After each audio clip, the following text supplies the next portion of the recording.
I'm really irritated. We need to move quickly. This place isn't safe. A 14-year-old blind girl was falsely accused of cheating on a test she took in Braille when everything seemed lost. She found a mysterious keychain with numbers that connected her to a former gang leader who owed her late father a life debt. What happened next shocked an entire community. Hit like if you believe in second chances, subscribe for more incredible true stories, and comment where you're watching from.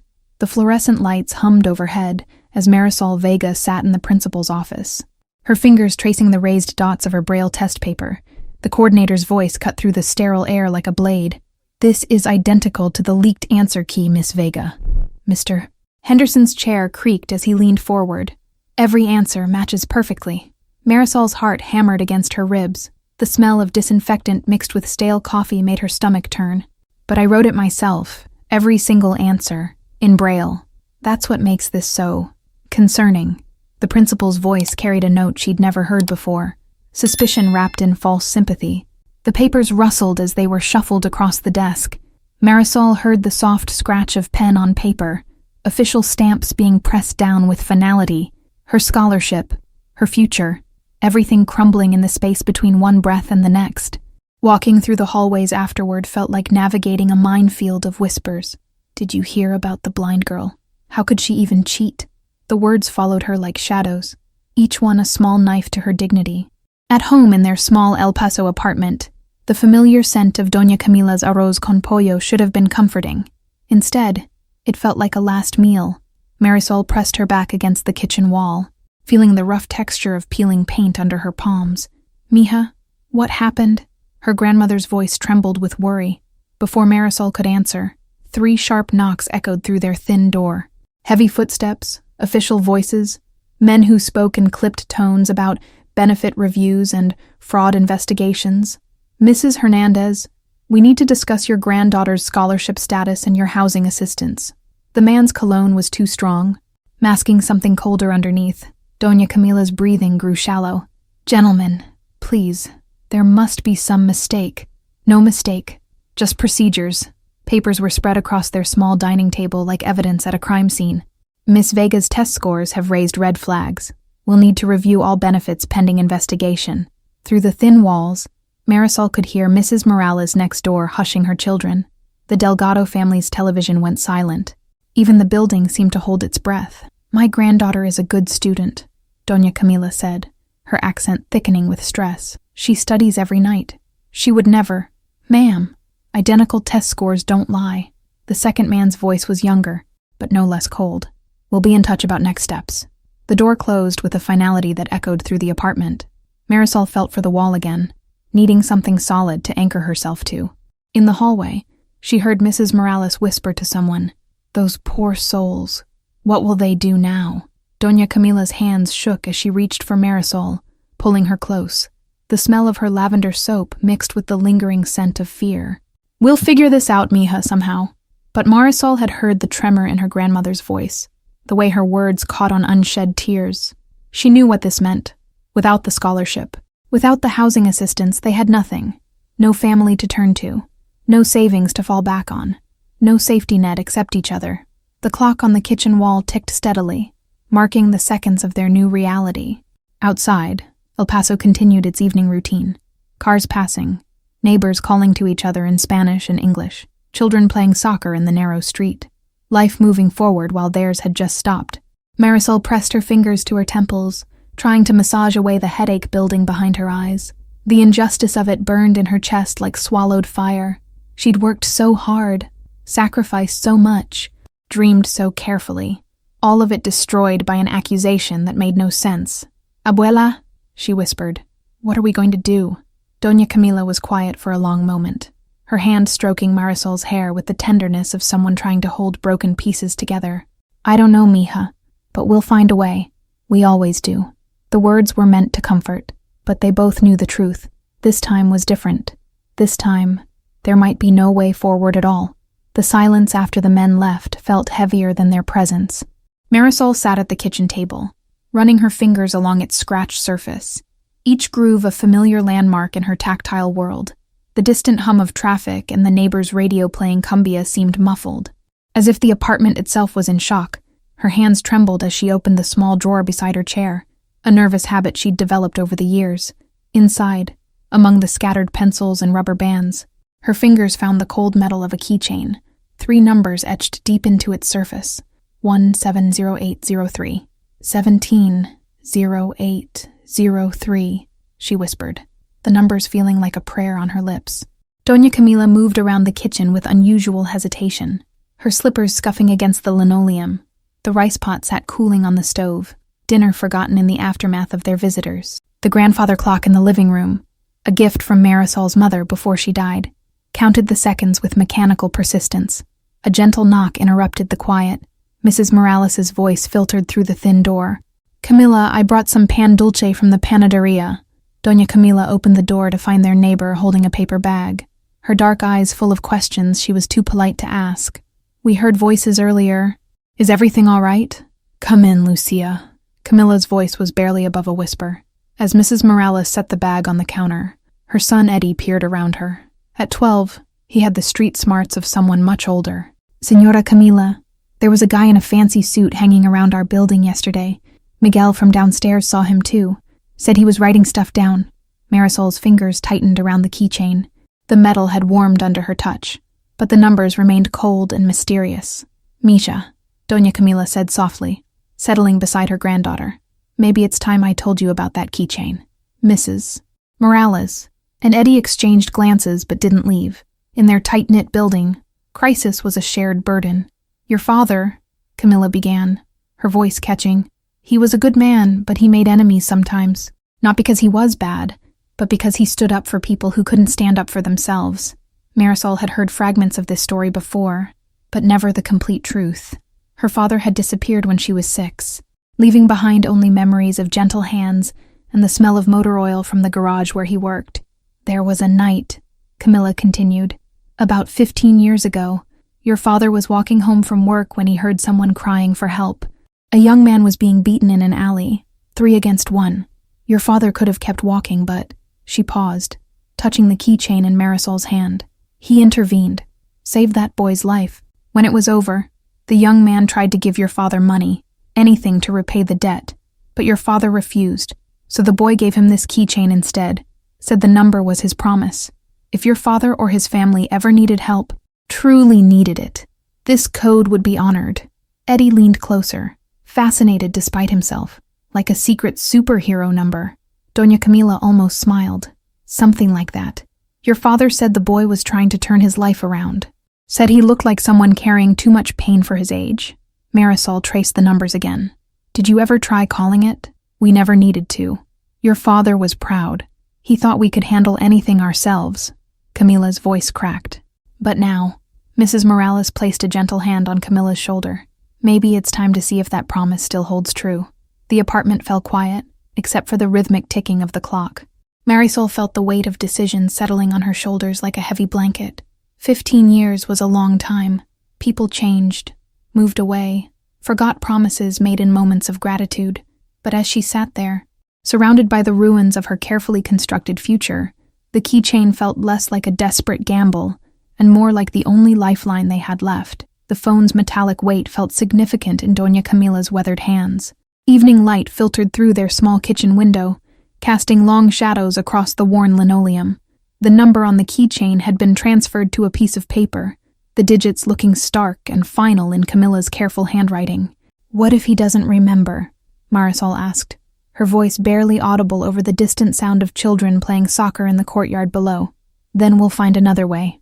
But Camilla's fingers shook as she dialed. The phone rang once, twice in the background. They could hear the echo of voices, basketballs bouncing against concrete, the unmistakable sounds of a gymnasium. "Centro de Esperanza. This is Noah." The voice was deeper than expected. Roughened by years but carrying an unexpected gentleness, Camilla closed her eyes, gathering courage. I'm calling about a debt, an old promise. The number is 1708-1003. Silence stretched across the phone line. The background noise seemed to fade, as if the man had stepped away from the activity around him. "Who is this?" His voice had changed, become more careful, more intense. "My name is Camila Hernandez. My son-in-law was Ricardo Vega. He helped a young man many years ago. And that young man gave him a keychain with this number. Another pause, longer this time when Noah spoke again. His voice was barely a whisper. Ricardo Vega! Jesus, is he? He's gone. Has been for 8 years. But his daughter needs help now. She needs help very badly. Across town, Noah Santiago stood in the equipment room of the community center he'd built from nothing, staring at a wall covered with photos of kids who'd found their way back from the edge. His hand gripped the phone so tightly, his knuckles showed white against his brown skin. The date, 17/08/03, wasn't just a number. It was the night his life had split in two, the moment between the person he'd been and the person he'd fought to become. Ricardo Vega had saved his life, literally and figuratively, by stepping into an alley when 3 guys were about to kill him over territory and pride. What kind of help? Noah asked, though he already knew it didn't matter. The debt was sacred. Camilla's voice broke as she explained about the school, the accusations, the benefits being cut. Marisol sat beside her grandmother, listening to the one-sided conversation, trying to read hope or despair in the older woman's tone. She's 14, Camilla said, blind since she was 9, smartest girl you ever met, but they're destroying her because someone thinks they can get away with it. Noah closed his eyes, remembering Ricardo's calm voice that night 15 years ago. Everyone deserves a chance to be better than their worst moment. What's your address? Noah asked, as Camilla gave him their information. Noah was already mental mapping the building, remembering the neighborhood. He knew these streets, had grown up 3 blocks away in a similar apartment building before his life had gone sideways. I'll be there tomorrow morning, he said. And Mrs. Hernandez, tell Marisol that her father's promise is still good. It'll always be good. After hanging up, Noah stood in the quiet equipment room for a long moment. Through the doorway, he could see kids from the center working on homework, playing games, being kids in a safe space he'd created one careful day at a time. Jasmine Flores appeared in the doorway, her social worker instincts picking up on his tension. Everything okay? Noah held up his phone, still processing the conversation.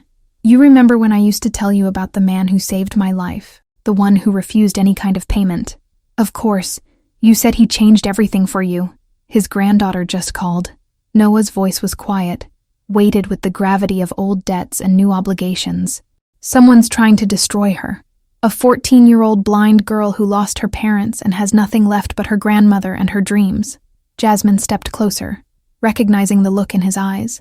She'd seen it before when he talked about the kids they'd lost to the streets, the ones they couldn't save. What are you thinking?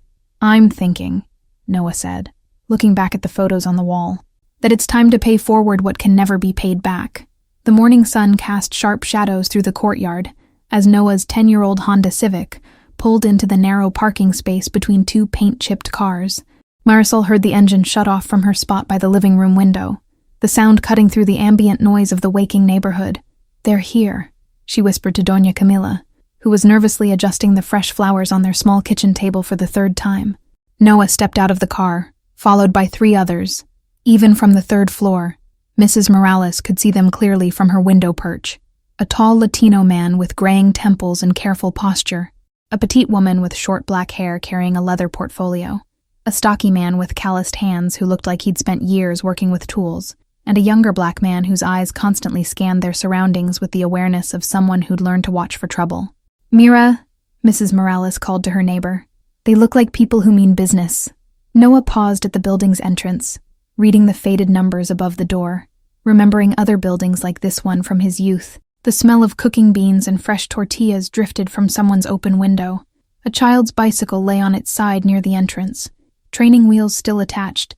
The climb to the 3rd floor was quiet, their footsteps echoing in the narrow stairwell.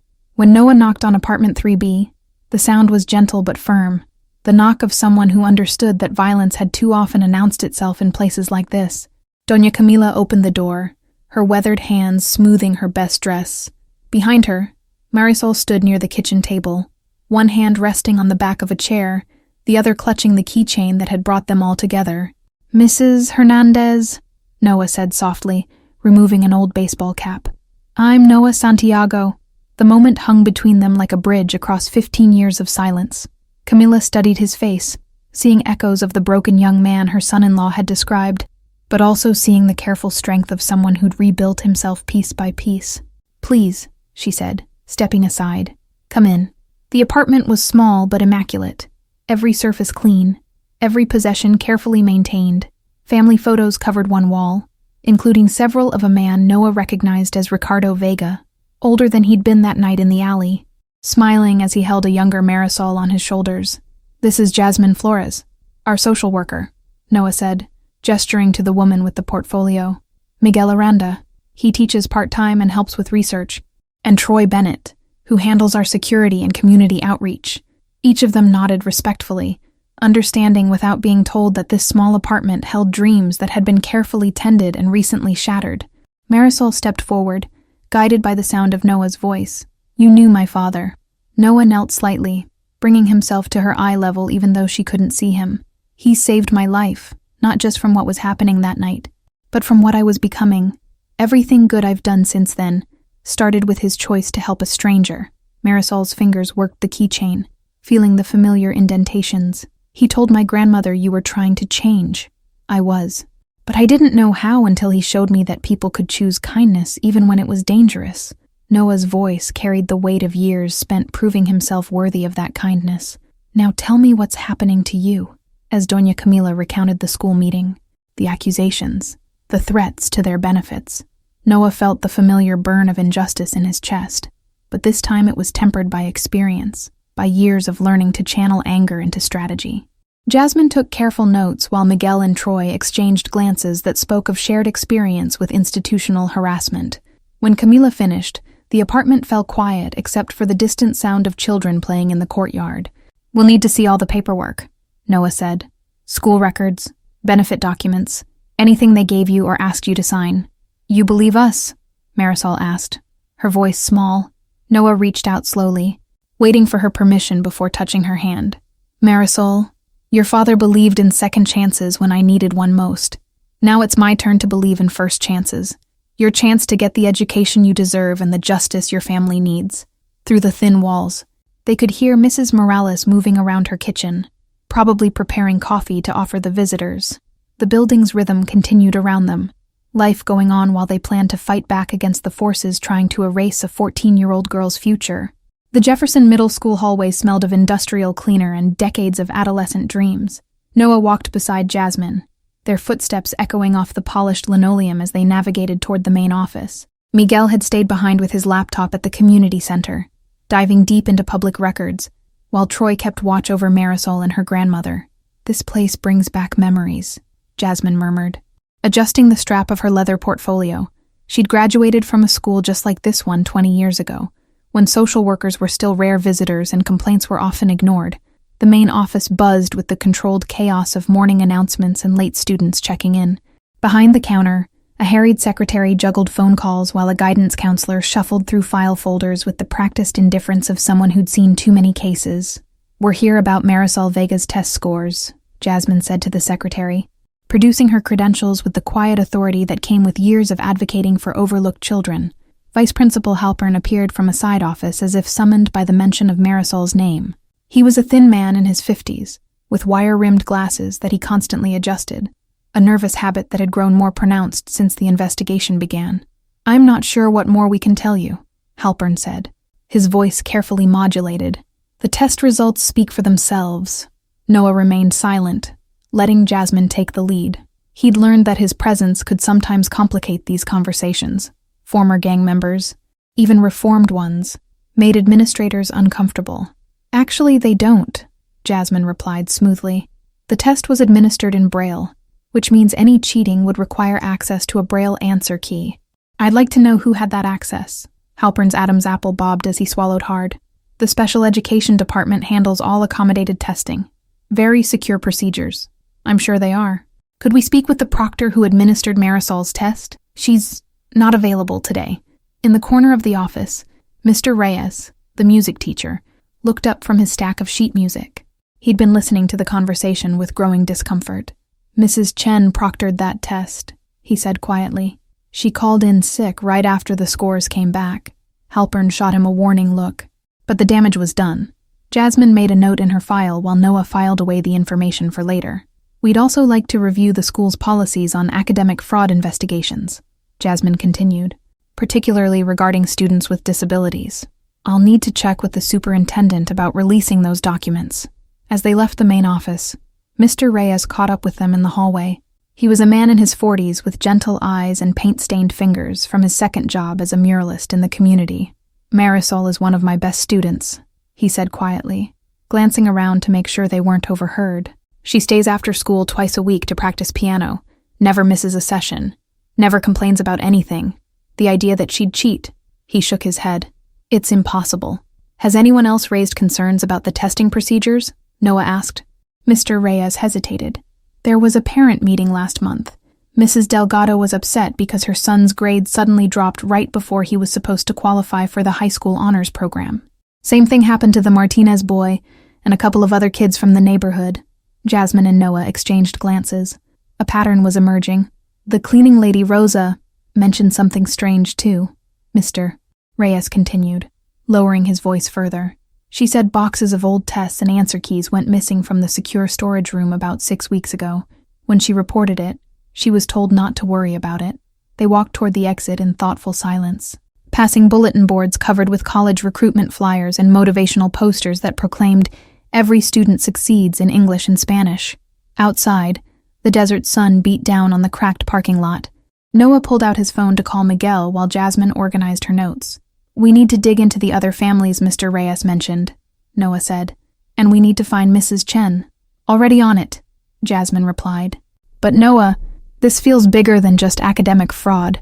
If they're targeting specific students who qualify for special programs, they're gaming the system, making room for someone else's kids while keeping the funding." Noah's jaw tightened as he remembered similar schemes from his younger days. When corruption had a street address and everyone knew who to pay for protection, his phone buzzed with a text from Miguel. "Found something in the housing records. You need to see this." As they walked back to the car, Noah felt the familiar weight of responsibility settling across his shoulders. But this time, it came with the hard-earned knowledge that the right kind of fight, fought the right way, could actually change things. The debt to Ricardo Vega was growing more complex by the hour, evolving from a simple act of gratitude into something that might reshape an entire community's future. 3 days passed like held breath. Marisol noticed the changes first. A car that idled too long across from their building, its occupant hidden behind tinted windows, but the engine's rhythm becoming as familiar as her own heartbeat. The vehicle appeared every morning around 8 and disappeared before sunset. A mechanical sentry keeping watch over their small corner of the world. Doña Camila found the note wedged under their door after her morning walk to the corner market. The paper was expensive, heavier than anything that belonged in their building, and the message was typed rather than handwritten. "Accept what's done. Some fights aren't worth fighting." She didn't show it to Marisol immediately. Instead, she sat at their kitchen table, staring at the words while her coffee grew cold and the grandfather clock marked another hour of their uncertain future. At the Centro de Esperanza, Noah was reviewing case files when Leonard Price arrived unannounced. He was a man in his early 50s, impeccably dressed despite the El Paso heat, with the kind of practiced smile that revealed nothing while promising everything. "Mr. Santiago, I hope I'm not interrupting anything important." Noah looked up from his desk, recognizing the type immediately. Corporate predator in expensive clothing, someone who made money from other people's misfortune. "Depends on what you consider important, Mr. Price, Leonard Price. I represent Southwestern Development Corporation. We're very interested in partnering with your organization." Troy Bennett emerged from the equipment room, his instincts prickling. He'd developed a radar for trouble during his years in and out of the system, and this man set off every warning bell he possessed. "What kind of partnership?" Noah asked, not inviting Price to sit down. "The kind that ensures your center has a bright future. We understand you've been asking questions around the neighborhood, and we wanted to offer some friendly guidance about which questions might be productive." Jasmine entered through the front door at that moment. Her social worker credentials clipped to her blazer. She sized up the situation instantly. Noah's tense posture, Troy's protective stance, and the stranger who looked like he'd never stepped foot in a community center before. "I wasn't aware we were taking meetings today," she said pleasantly, but her hand moved to the phone in her jacket pocket. Price's smile never wavered. "Not a meeting exactly. More of a courtesy call, you see. The city is very interested in urban renewal projects, and some of the older buildings in this area," he gestured vaguely toward the window. "Well, they might not meet current safety standards much longer." "Buildings like the one where Marisol Vega lives?" Noah asked. I couldn't comment on specific properties, but I will say that families who cooperate with city improvement initiatives often find themselves with better housing opportunities. Families who create obstacles, he shrugged eloquently. The threat hung in the air like smoke. Troy stepped closer to Noah's desk, his presence a reminder that some arguments were settled with more than words. Mr. Price, Noah said carefully, I think you should know that everything about this conversation is being recorded. Price glanced around the office, noting the security cameras that had been installed after a break-in 3 years earlier. His smile dimmed slightly. Of course, transparency is so important in community relations. He placed a business card on Noah's desk. If you change your mind about partnership opportunities, you know how to reach me. After he left, the three friends stood in the sudden silence, processing what had just happened. They're escalating, Jasmine said. Noah nodded grimly. Miguel found something in the housing records. The building where Marisol lives is scheduled for structural review next month. Funny how that timing works out. Troy cracked his knuckles, a habit left over from his street days. So what's the play? We document everything, every threat, every pressure tactic, every coincidence that isn't really coincidental. Noah picked up Price's business card, studying the corporate logo, and we make sure Marisol and her grandmother know they're not alone in this fight. But even as he said it, Noah felt the familiar weight of his past pressing down on him. He'd spent 15 years building legitimacy, creating something positive from the wreckage of his former life. Now, to protect Ricardo Vega's granddaughter, he might have to risk everything he'd worked so hard to build. The irony wasn't lost on him. He'd once been the threat that good people feared. Now he was the one standing between the vulnerable and those who would prey on them. Miguel Aranda spread the documents across 3 folding tables in the community center's main room, creating a paper trail that told a story of systematic exploitation, financial records, school enrollment data, housing documents, and benefit applications formed a complex web of bureaucratic manipulation that had taken weeks to unravel. Look at this pattern, he said, pointing to a timeline he'd created on poster board.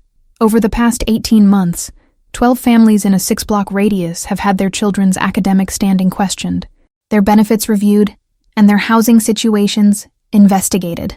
Noah stood beside him, his jaw tightening as the scope of the conspiracy became clear. Jasmine sat across from them with her laptop, cross-referencing addresses and family names against a database of social services recipients. The Delgado boy, Miguel continued, honor student until his test scores were suddenly flagged for inconsistencies. Family lost their childcare vouchers while they fought the academic charges. They moved out of the neighborhood 6 weeks later. The Martinez family, Jasmine added, reading from her screen. 3 generations in the same apartment building until the grandmother's disability benefits were suspended pending fraud investigation. They're living with relatives in Austin now. Troy paced near the windows, keeping watch for unexpected visitors while absorbing the information. His years in the system had taught him to recognize institutional harassment. But this was more sophisticated than anything he'd encountered on the street. Ana Delgado called me yesterday, Jasmine said quietly. She wanted to warn us. Apparently, after they moved, the apartment was renovated and rented to a young professional couple at 3 times the previous rent. The pattern was as clear as it was ugly. Identify vulnerable families, fabricate crises that would force them to relocate, then gentrify their former homes for profit. The school testing scandal was just one tool in a larger toolkit of displacement. Noah thought about Marisol, sitting in their small apartment with her grandmother, completely unaware that she was not just the victim of academic fraud, but a target in someone's real estate speculation scheme. Who's behind the development corporation? Noah asked. Miguel pulled out a thick folder of corporate filings. Southwestern Development is owned by a shell company, which is owned by another shell company. But I traced the funding sources, and guess who sits on the school board and also has financial ties to the development group? He placed a photograph on the table. Councilman Richard Torres. He's been pushing for urban renewal initiatives in this exact neighborhood for the past 2 years. The pieces clicked into place like a lock tumbling open. Torres had the political connections to pressure the school administration, the regulatory power to threaten housing benefits, and the financial motivation to clear out long-term residents in favor of wealthier tenants. It's not just about Marisol, Noah said slowly. She's just the latest target in a systematic campaign to empty out the entire neighborhood. His phone buzzed with a text from Troy's contact at the housing authority. Emergency inspection scheduled for Marisol's building tomorrow morning. Thought you should know. Noah showed the message to the others. They're accelerating the timeline. Because we're getting too close, Jasmine said. If they can condemn the building before we can expose the fraud, all the evidence disappears along with the witnesses, Miguel finished. The room fell silent as the weight of their situation settled over them. They weren't just fighting for one girl's education anymore. They were battling a machine designed to erase entire communities for profit. Noah thought about Ricardo Vega, wondered if the man who'd saved his life 15 years ago had ever imagined that his daughter would face such calculated cruelty. The promise represented by the keychain was evolving beyond personal debt into something closer to a moral obligation to an entire community. We need to go public, Noah said. Tomorrow, before they can shut us down. That means exposing your past, Jasmine warned. Once Torres knows who you really are, he'll use it against the center, against everything we've built. Noah looked around the community center, at the basketball hoops where kids learn teamwork instead of gang loyalty, at the study tables where teenagers worked toward college instead of prison, at the murals that celebrated hope instead of territory. Ricardo Vega risked his safety to save a stranger. Noah said, I think I can risk my reputation to save his granddaughter. The school district's monthly board meeting was typically attended by a handful of parents and the occasional concerned citizen. Tonight, however, the auditorium hummed with an energy that made the board members nervous as they shuffled their papers and avoided eye contact with the growing crowd. Noah stood at the back of the room, watching families file in through doors that had been propped open to accommodate the overflow. Mrs. Morales entered with 3 of her neighbors, followed by Mr. Reyes, the music teacher, who nodded solemnly at Noah before finding a seat near the front. Ana Delgado arrived with a folder thick with documents, her presence a reminder that Marisol's case was not isolated. Behind her came the Martinez family, who'd driven 3 hours from Austin to be here tonight, and a dozen other families whose children had suddenly found themselves academic failures despite years of strong performance. Jasmine moved through the crowd with quiet efficiency, handing out informational packets that Miguel had prepared. Each one contained timelines, financial records, and testimonials from families who'd been targeted by the same systematic harassment. Near the side entrance, Marisol sat with Doña Camila, her hands folded carefully in her lap, the keychain wrapped around her fingers like a rosary. She'd spent the afternoon practicing her statement, but her heart still hammered against her ribs every time she thought about speaking into a microphone. You don't have to do this, mija, her grandmother whispered. Yes, I do, Marisol replied. For Papa, for everyone they've hurt. The board president, a woman in her 60s with steel gray hair and tired eyes, called the meeting to order, the routine business.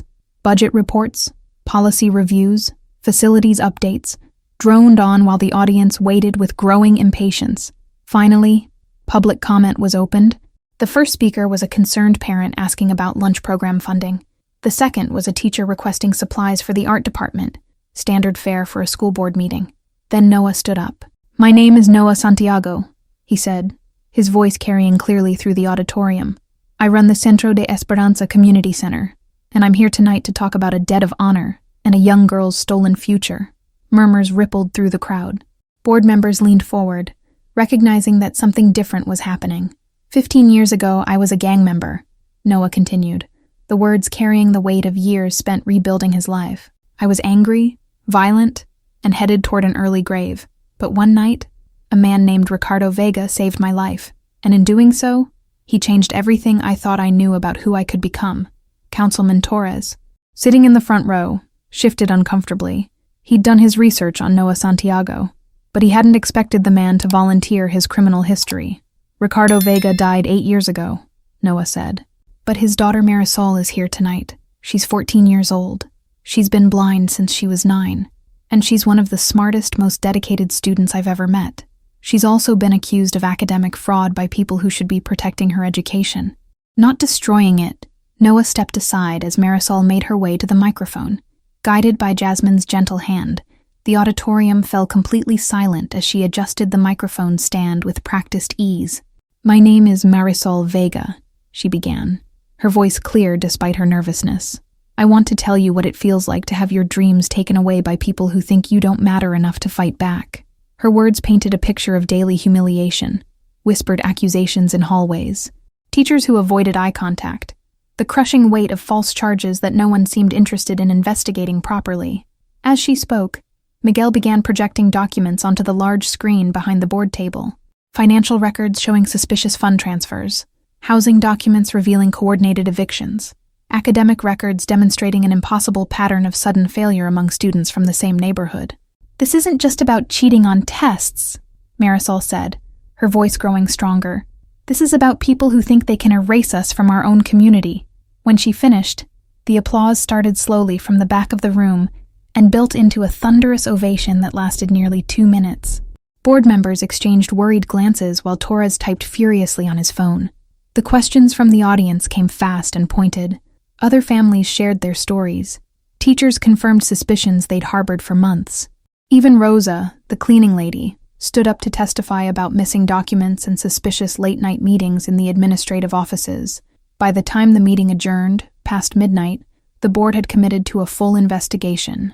Torres had requested an immediate recess, and the local news station that Miguel had quietly alerted was interviewing families in the parking lot. As the crowd dispersed, Noah found Marisol and her grandmother near the front entrance. "Your father would be proud," he told Marisol softly.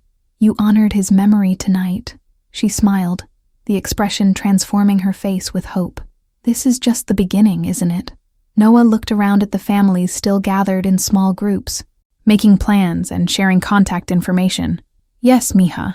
This is just the beginning." The investigation moved with the momentum of a long-suppressed truth finally breaking free within 48 hours of the board meeting. The district attorney's office had opened a formal investigation into academic fraud and benefit manipulation. Local news stations picked up the story, framing it as blind student expose's citywide corruption scheme.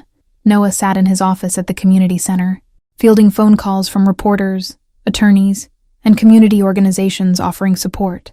Through his window, he could see families gathered in the parking lot, many of them meeting for the first time despite having endured similar harassment. The door opened and Marisol entered, guided by the familiar sound of her grandmother's footsteps. Behind them came Detective Maria Santos from the Financial Crimes Unit, a woman in her 40s with the patient demeanor of someone who specialized in unraveling complex frauds. The school district's external auditors found irregularities going back 3 years, Detective Santos reported, settling into a chair across from Noah's desk. Test materials were being provided to specific students in advance, while others were given fraudulent accusations to cover the grade manipulation. Marisol's hands worked the keychain that had started everything, her fingers tracing the familiar numbers while she processed the magnitude of what they'd uncovered. "What about the housing angle?" Doña Camila asked. "Councilman Torres resigned this morning," Santos said. "The FBI is investigating his financial ties to Southwestern Development. Apparently they've been running similar schemes in 3 other cities. Through the community center's main windows, they could see news vans parked along the street. Miguel emerged from the equipment room with his laptop, grinning broadly. The state education department just announced emergency funding to support the affected families, he said. Full scholarship restoration for Marisol and 17 other students who were targeted. The room erupted in quiet celebration. Doña Camila crossed herself and whispered a prayer of gratitude, while Marisol sat stunned by the speed with which their lives were changing. "There's something else," Detective Santos said. "We found Mrs. Chen, the missing test proctor. She's agreed to testify in exchange for immunity.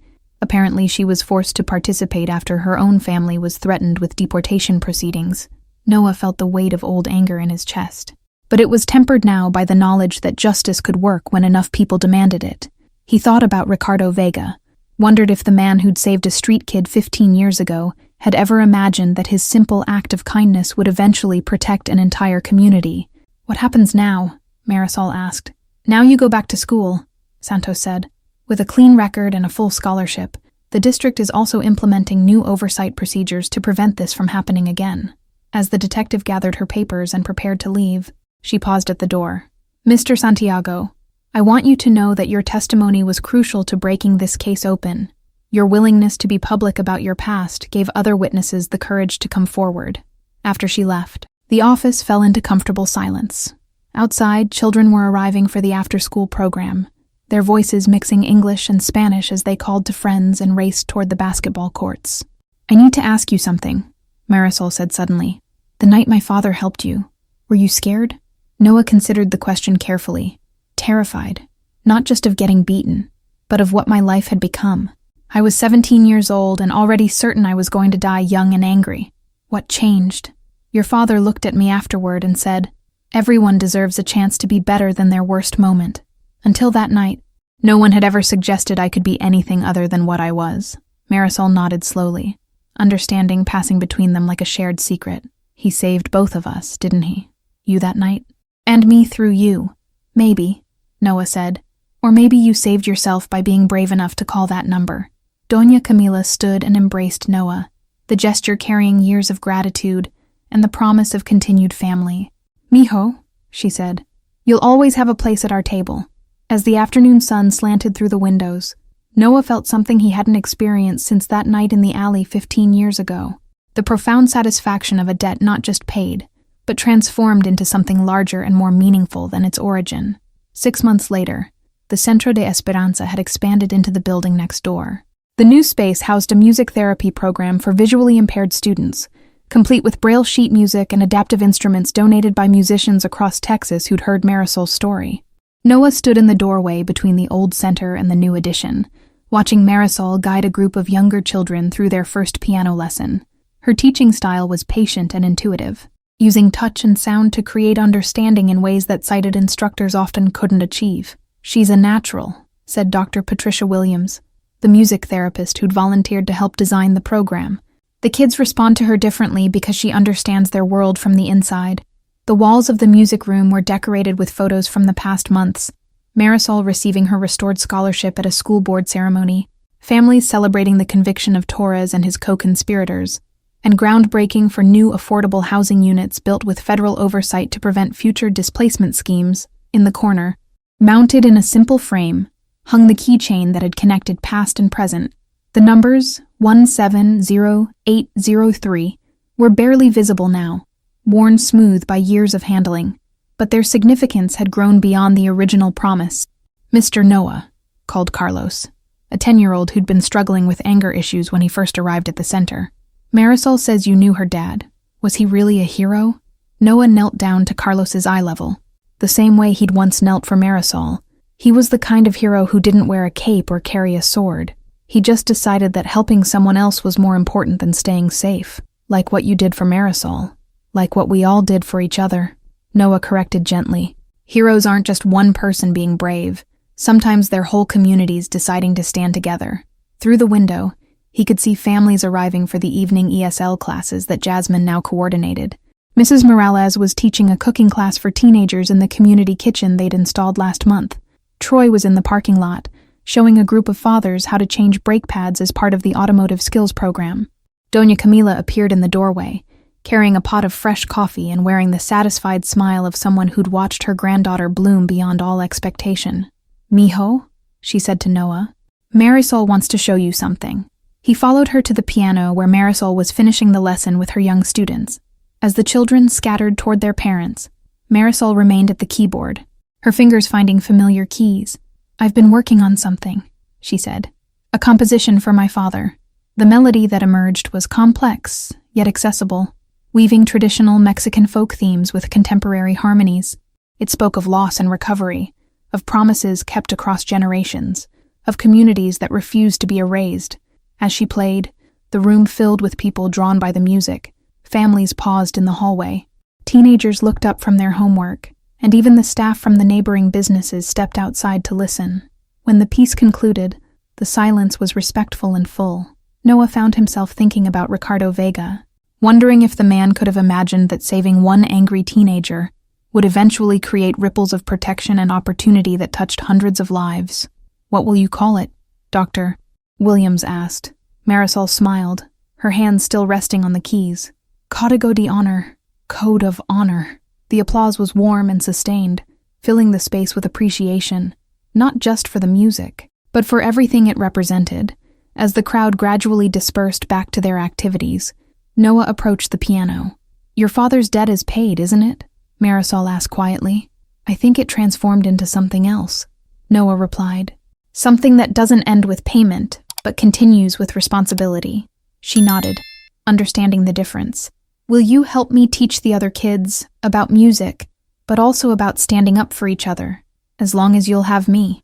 Noah said. Outside, the El Paso sunset painted the desert sky in shades of gold and purple. The community they'd fought to protect continued its evening routine. Children playing in safer streets, families gathering for dinner in apartments they no longer feared losing, students studying with the confidence that their achievements would be honored rather than questioned. The keychain hung in its frame, no longer a desperate lifeline, but a reminder of how one person's courage could echo across decades, creating sanctuary for those who needed it most. Have you ever wondered how one small act of kindness can change entire communities? Share this story if you believe in the power of ordinary people doing extraordinary things. What would you do if you found a mysterious number that connected you to someone who could change your life forever? Would you like another story?